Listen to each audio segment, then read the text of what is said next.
Hey friends, before I continue this video, please note that the following content may contain suicide or self-harm topics. Viewer discretion is advised. Learn more, I understand, and we should proceed. Hello friends, it's me, and today we're checking out Film Theory, the scariest movie you've never seen, Skinamarink, from the Film Theorists. Together, let's go.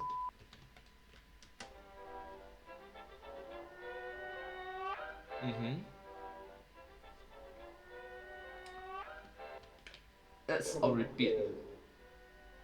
Come upstairs.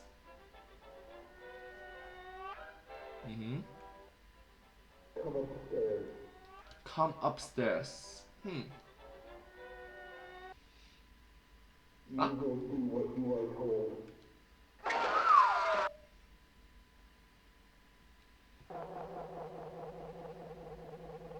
What? Hello Internet, welcome to Film Theory, the show Hello Internet, welcome to Film Theory. Hi, let's continue.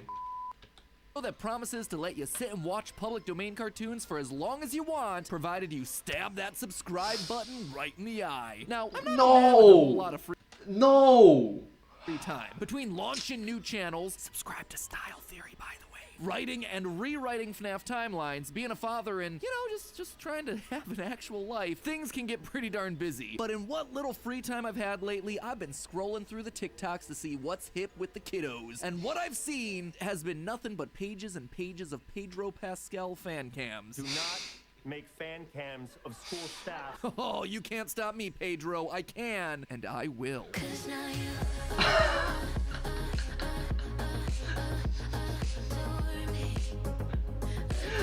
Not that!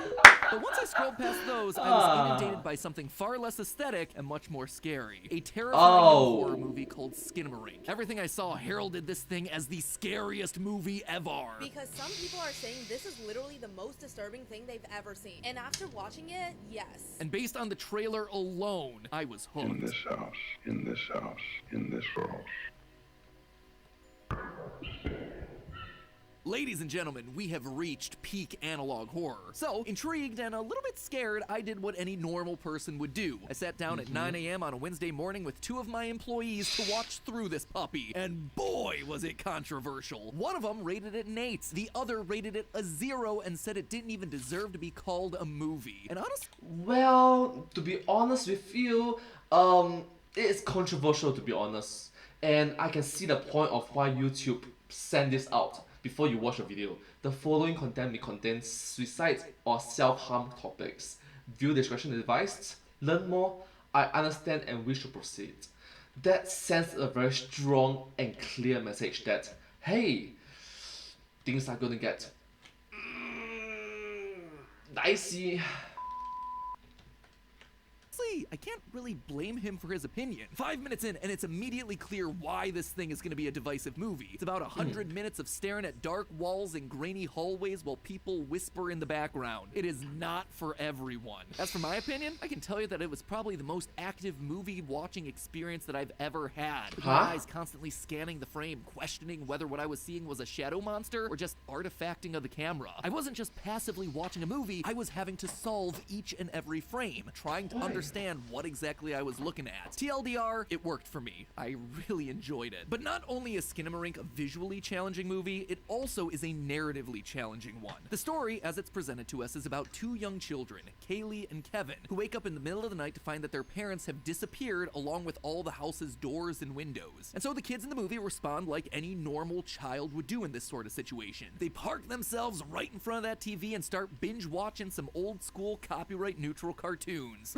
And do remember that kids are naturally curious creatures. So, they're always curious. They're always curious. When I was a kid, when you were a kid, we were all curious. This is a confirmed absolute truth. Pretty soon, though, things get worse as they begin to realize that they're not alone. Inside the house is a formless demon who makes the kids do horrific things like walk up the stairs and walk up the stairs again. He is a very cardiovascular ghost. Oh yeah, also put a knife in your eye.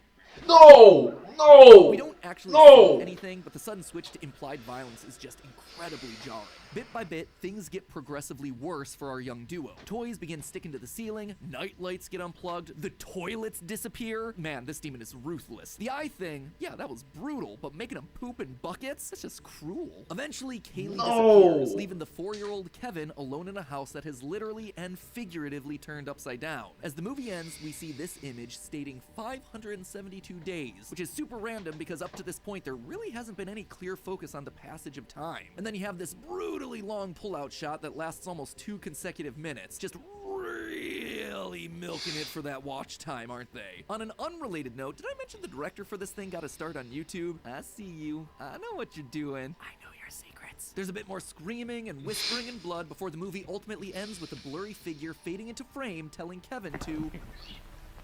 And that's about it. Clear as crystal, right? Well, yeah, actually, kinda. On the surface, it seems like just another spooky ghost movie. But looking at it that way actually leaves a lot of unanswered questions. What was the monster? Why did everything disappear? Where did the parents go? What is the significance of 572 days? And what does that ending actually mean? In short, this movie is an open invite for theorists to solve. And you know what? I think I cracked it. What seems like a simple ghost story is actually a tragedy. Terribly sad story about loss, grief, and family trauma. All told from the perspective of a 4-year-old child.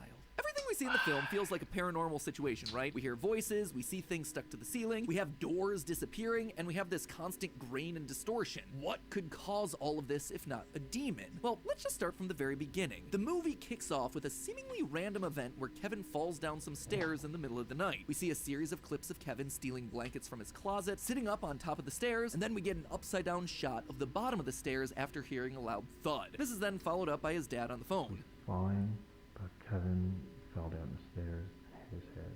Seems pretty cut and dry. Kevin falls down some stairs and hits his head. There's just one problem with that. This incident is never mentioned again. It is completely arbitrary for everything that comes afterwards. It goes nowhere and nothing comes of it. Why would the director be showing us this then? Why is it the first event of the movie? Well, I suspect it's because this is the real incident that incites everything we see happen afterward. The fall sends Kevin into a coma, and everything we see from that point onward in the movie are the real-world events being filtered and processed through his unconscious condition. Now, let me immediately say that I know how lame coma theories are. You can make anything fit into a coma or dream theory because there's no logic in these things. Anything can be bent to be a piece of evidence. There is a reason that across the 1,012 theories that I've written across the last decade, only... Yep, I've watched thousands of videos from you, sir.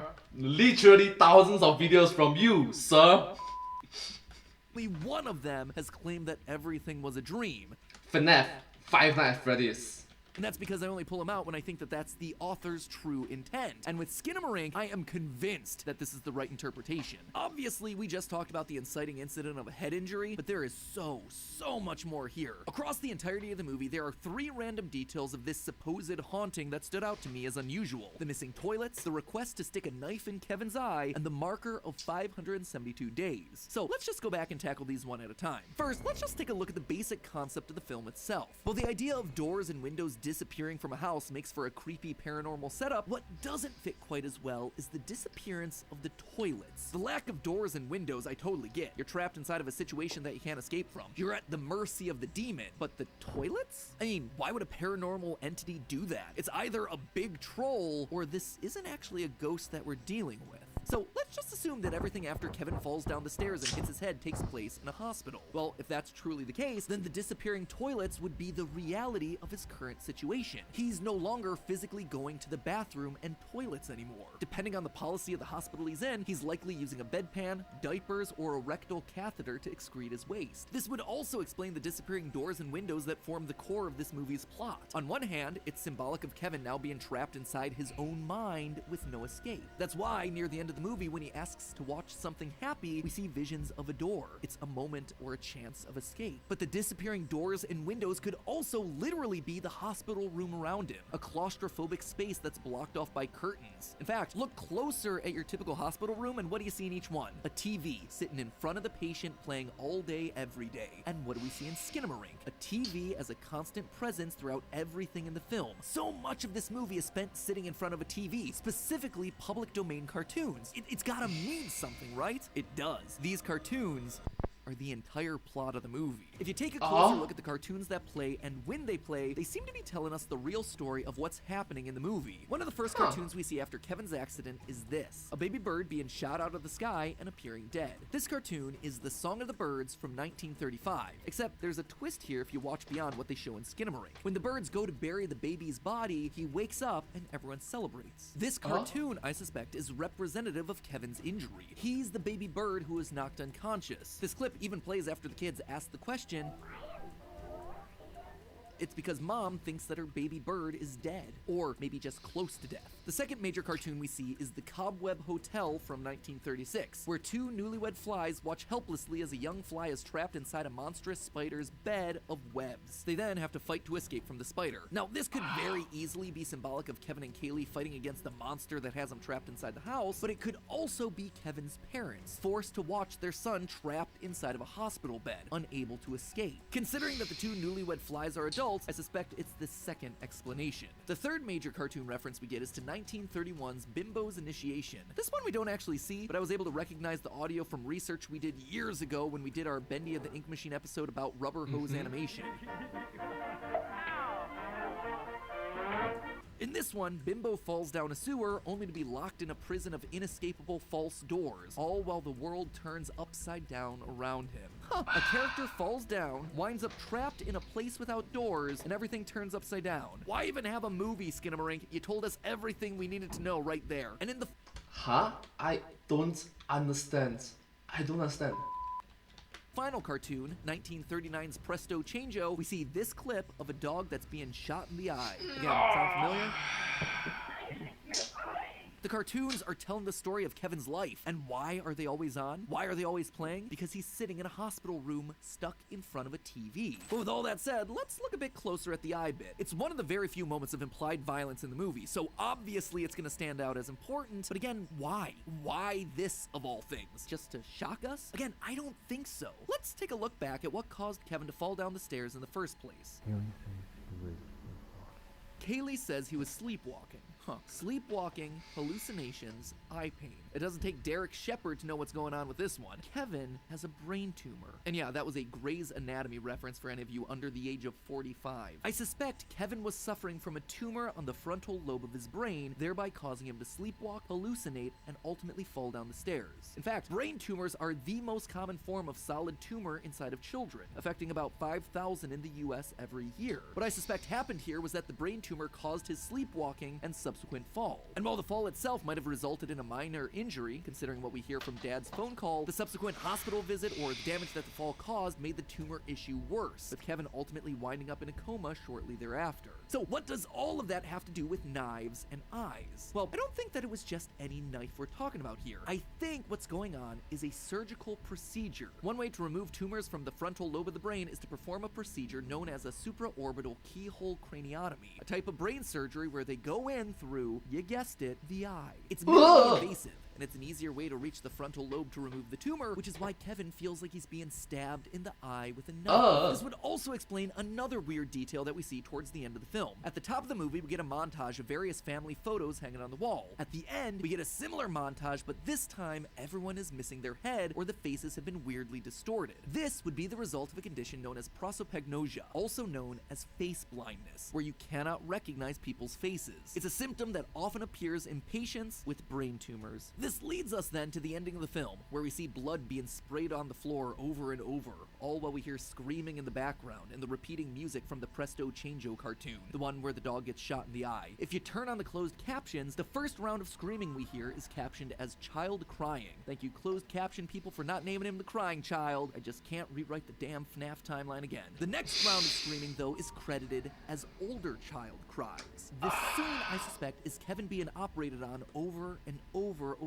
prolonged period. That's why the blood spills on the carpet repeatedly, why the music is pulled from the cartoon that references his eye pain, and why the subtitles differentiate child and older child. It is 2 years of Kevin in a coma undergoing procedures like this as doctors try and repeatedly fail at removing the tumor that's endangering his life. How do I know it's been 2 years? The 572 days marker that we see in the film's final act. At no point in the movie is there ever any sort of emphasis focus on the passage of time. And yet, for some reason, the film decides to call out this little fact as important. I suspect that this is how long Kevin's in a coma before he finally passes on. They're calling out the final day of his life, and he's being ushered into the afterlife by his mother. You see, at the end of the surgery sequence, Kevin cries out for his mommy. He's looking to her for help, but she doesn't come. It's only in the final shot of the movie that she arrives. This blurry nightmare fuel faceless homunculus in the back, yeah, that right there is his mommy, and she's telling him to go to sleep, to pass on. Kevin is being released from his pain, and the movie ends. But why is his mom here now?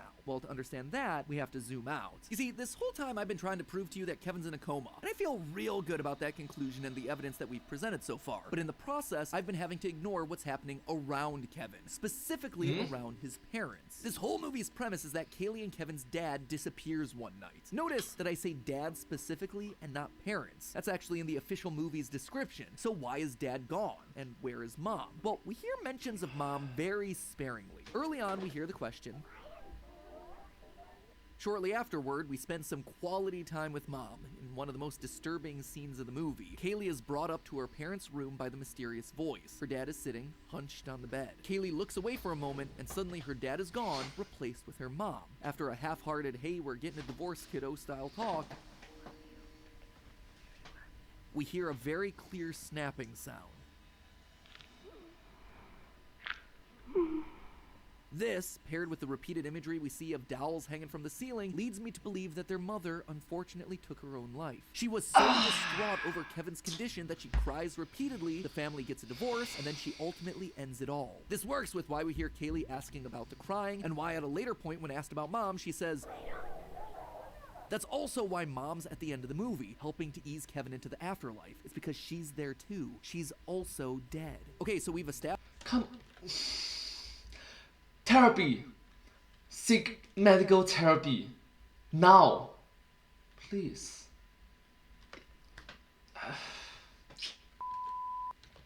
Why we don't see mom, but then what explains dad's disappearance? Well, Kevin's dad just doesn't come to visit anymore. We know that Kevin's been in his hospital bed for 572 days based on the text from the end of the movie. 572 days in a coma. Almost 2 years. Dad just can't do it anymore. He disappears. There's only one person left who wants to come and see Kevin, who will sit with him and watch cartoons with him on the hospital TV, who still talks to him, Kaylee. But even she eventually succumbs to the monster.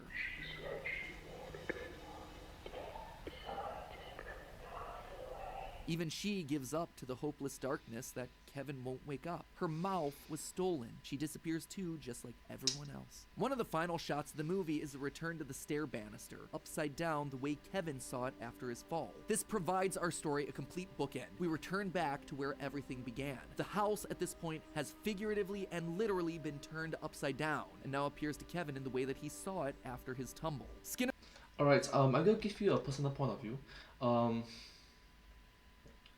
A recent relative of mine, in which I've known for decades, passed away recently, a few days ago, weeks ago, yeah. And even though I didn't know her much, she was still a relative to me.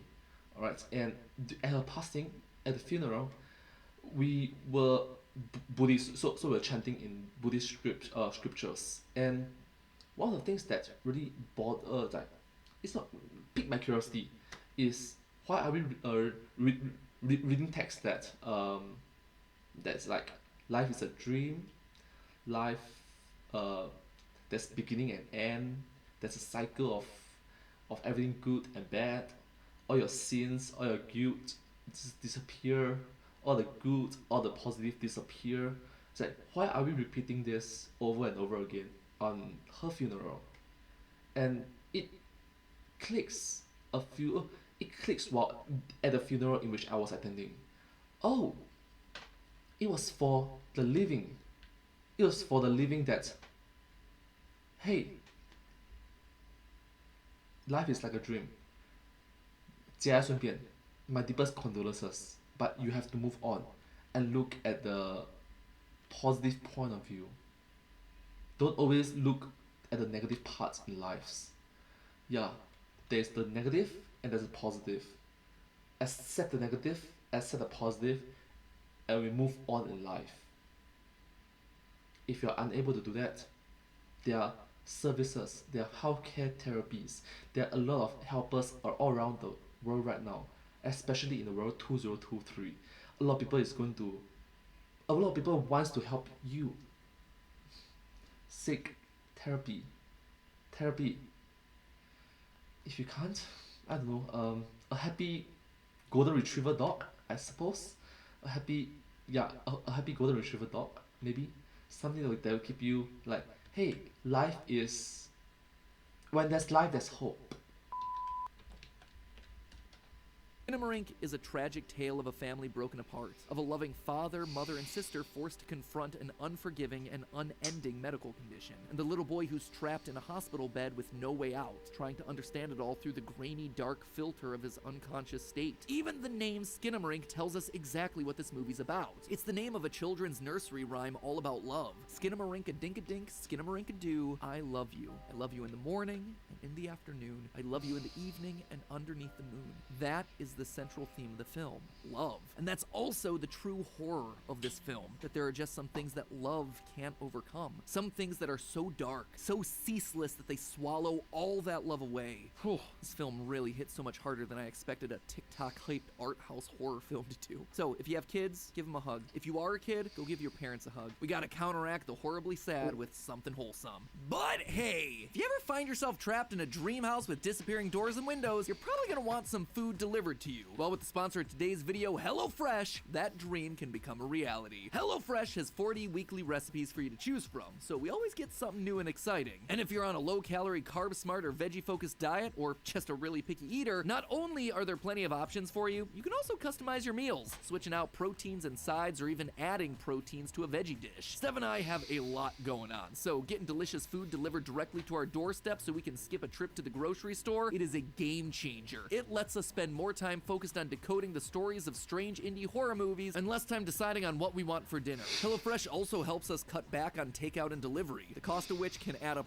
real fast. I mean, why go out to get restaurant quality food when delicious food can just show up at your doorstep and you get the satisfaction of making it fresh for yourself? One of the meals we got recently were these delicious Monterey Jack burgers with potato wedges, and it felt so great getting hands-on cooking these things. HelloFresh sends pre-portioned ingredients and easy-to-follow recipes that let us make this incredible hand-cooked dinner without having to think about meal planning or meal prep, and that is awesome. Even better, all the ingredients in this meal were super fresh with less than 7 days between these things being on a farm to getting on our doorstep. If you want to try your hand at cooking your own meals with a ton of different options, go to HelloFresh.com and use the code FILMTheory65 for 65% off plus free shipping. Once again, that's HelloFresh.com with the code FILMTheory65, or you can just click the link down in the description if you don't want to type all that out. That is 65% off and free shipping. Not too shabby. Thanks again to HelloFresh for sponsoring today's video, and as always, remember, it's all just a theory. A film theory. And cut. Well, thank you so much for watching this video. But hey, that's just a theory. A film theory. And cut. I want to see what is the comment section saying about this video. I can just imagine MapHack going from script to script, recording theories for all four channels in his closet. Unbelievable effort. True. The crazy part about this is that it accurately reflects that there is no monster more terrifying than the ones that we create in our own minds. It's worth mentioning that in the short film Hack by the same director, which has a proof of concept for Skinamarink, the child main character at one point says, "I'm sorry, I got cancer." A child said that. It hurts if an adult say that, but a child, man, this heartbreaking. Subscribe. But hey, that's just a theory. A film theory. Thanks for watching. Thank you.